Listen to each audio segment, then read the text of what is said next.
Hello दोस्तों, मेरा नाम है तनवीर आजम और मैं आपके सामने कुछ चेंजेस लेकर आया हूं जो जीएसटी लॉ में अभी अभी अनाउंस हुए। 54th काउंसलिंग जीएसटी काउंसलिंग की जो मीटिंग हुई थी उसमें कुछ आइटम्स के रेट को इंक्रीज और डिक्रीज किया गया है। जैसे नमकीन और फूड प्रोडक्ट्स हैं, इनका पहले जीएसटी का रेट 18% था और अभी ये रेट 12% कर दिया गया है। नंबर 2 पे कुछ कैंसर ड्रग्स हैं, इनके बारे में बात की गई है। जो मेन पॉइंट है, जो मेन कंसर्न है, वो पॉइंट नंबर 3 है, मेटल स्क्रैप। मेटल स्क्रैप के अंदर नंबर 1 वो आरसीएम को इंट्रोड्यूस किया गया है।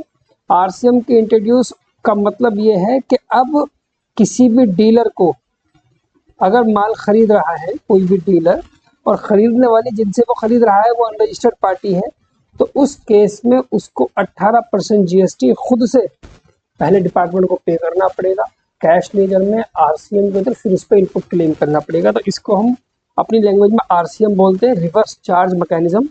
अब रिवर्स चार्ज मैकेनिज्म को फॉलो करना है अगर आप अनरजिस्टर्ड पार्टी से परचेज कर रहे हैं तो।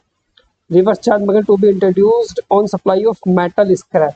मेटल स्क्रैप की डेफिनेशन एक अलग है, ये एक बहस का मुद्दा है लोगों के बीच कि क्या क्या आइटम मेटल में आएगा क्या नहीं आएगा। तो उसकी एक अलग डेफिनेशन है, अलग लिस्ट है जो कि कस्टम एक्ट में दी गई है। अगर किसी को भी इस बात की परेशानी है कि मेटल में क्या क्या आएगा तो वो एक बार जाकर कस्टम टैरिफ एक्ट पढ़ ले, वहाँ से पता चल जाएगा। नंबर 2, जब आप परचेज करेंगे तो परचेज की जो भी पार्टी है वो आपकी अनरजिस्टर्ड पार्टी होनी चाहिए। अगर आपकी पार्टी अनरजिस्टर्ड है जिनसे आप परचेज कर रहे हैं तो उसी केस में आपका आरसीएम लगेगा। उसके बाद रेट ऑफ टैक्स वही रहेगा जो सेम है, ठीक है ना। तो इसमें क्या है कि डीलर ए डीलर बी से जब माल खरीदेगा और खरीदते वक्त अगर वो अनरजिस्टर्ड पार्टी है डीलर पी, तो उस केस में वो आरसीएम को पे करेगा। नंबर 4th पॉइंट जो है, जो बहुत मेन है, वो है 2% टीडीएस। अब कोई भी डीलर जो मेटल स्क्रैप को सेल परचेज का काम करता है वो अपने सप्लायर की पेमेंट तब तक नहीं करेगा जब तक वो 2% का टीडीएस डिपार्टमेंट को जमा ना करे। तो वही बात है, 18% का जो टैक्स है उसमें से 2% आपको गवर्नमेंट को जमा करना पड़ेगा, 16% का जो टैक्स है वो आप अपने सप्लायर को पे कर देंगे।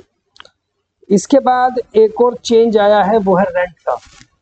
अगर कोई भी डीलर कमर्शियल प्रॉपर्टी को रेंट पर लेता है, जैसे हमारे यहाँ सभी डीलर्स गोडाउन, फैक्ट्रियाँ, शॉप्स लेते हैं रेंट पर, तो उस रेंट पर भी आपको 18% जीएसटी डिपार्टमेंट को जमा करना पड़ेगा। तो मेजर 3 चेंजेस हैं, एक तो आरसीएम, नंबर 2 टीडीएस 2% और नंबर 3 आरसीएम ऑन रेंट। तो इन तीनों प्रोविजन को सभी डीलर्स को कंप्लाई करना पड़ेगा, हर महीने कंप्लाई करना पड़ेगा, ताकि आने वाली फ्यूचर में किसी भी तरह की पेनल्टी से बचा जा सके। तो यही सब बातें मैं आपसे बताने के लिए आया था। अगर किसी को भी इन्हीं सब चीज़ों के बारे में अगर और भी जानकारी चाहिए